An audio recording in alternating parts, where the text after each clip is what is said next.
Cold was an enemy in World War II, just as real as bombs and bullets. When the lights went out and fuel was rationed to the bone, families across Europe and Britain were left with dark rooms, frozen hands, and no guarantee the fire would last till morning. Yet, in the middle of blackouts and air raids, a quiet trick spread from kitchen to kitchen. No electricity, no roaring flames, just a candle. And somehow, it worked.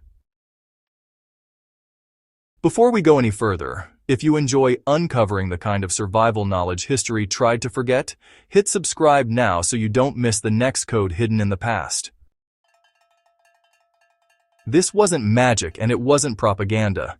It was physics, necessity, and human stubbornness colliding at the right moment. Why heat became a battlefield issue.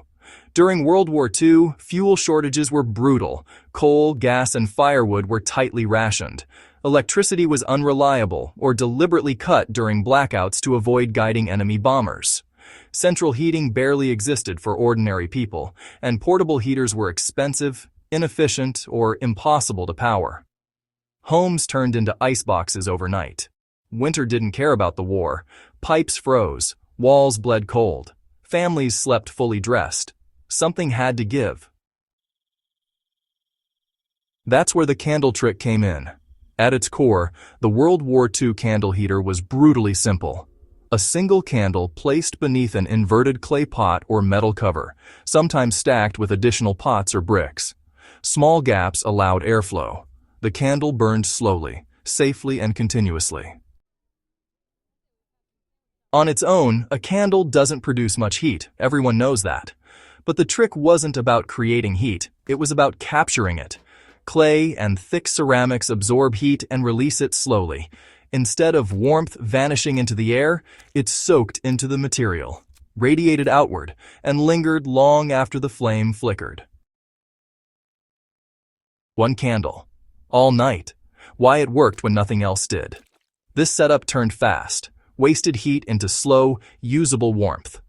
The pot acted like a thermal battery. The candle fed it steadily, hour after hour.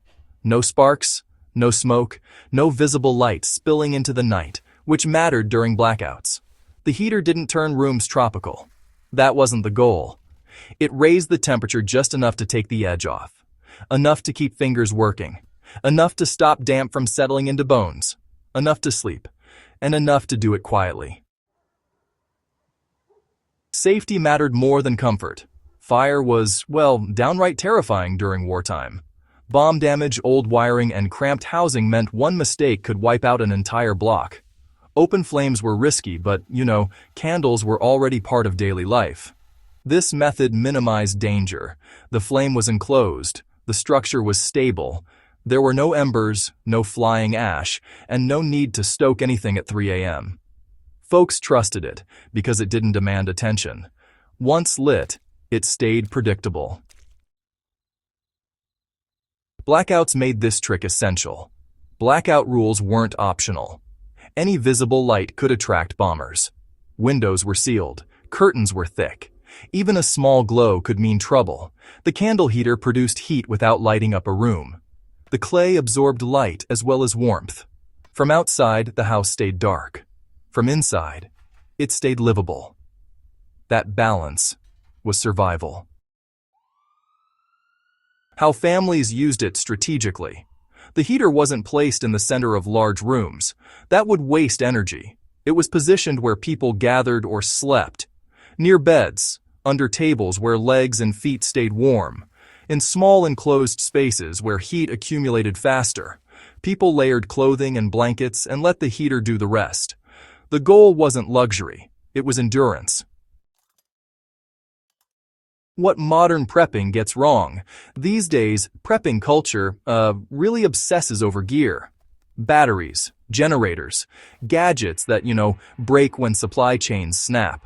The World War II candle heater didn't rely on complexity. It relied on understanding heat behavior. It worked because it respected limits. One candle produces about 80 watts of heat. That's not much, but when you trap and slow that heat, it becomes meaningful. This is a lesson modern survival planning often forgets. Efficiency beats power. Control beats excess. Why this trick faded away. After the war, energy became cheap again. Central heating spread. Open fires returned. The candle heater felt primitive, even embarrassing, but it never stopped working. It just stopped being remembered. So, the real lesson behind the candle? Well, it goes a bit deeper. This wasn't just a heating trick, it was a mindset. Make do, adapt, use what you already have, and really understand the rules of nature instead of fighting them. People didn't wait for better tools. They became better thinkers. That's the real survival code. Now, you might wonder, could it still matter today? Power outages haven't gone extinct. Fuel shortages still happen. Disasters don't ask permission. In a cold, dark situation, this method can still provide steady warmth, a bit of morale, and a sense of control.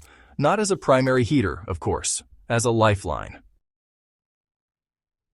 Used responsibly, with ventilation and, some common sense, it's a reminder that survival doesn't always roar. Sometimes it whispers. History's quiet victories. World War II is remembered for massive machines and decisive battles, sure. But survival often came down to smaller wins. A candle burning through the night. A room that didn't freeze. A family that woke up warm enough to keep going. Those wins never made headlines, but they made history possible. If this kind of forgotten survival knowledge matters to you, go ahead and subscribe to History's Survival Code and share this with someone who thinks survival is all about high-tech gear. Sometimes the smartest tools are, honestly, the simplest ones.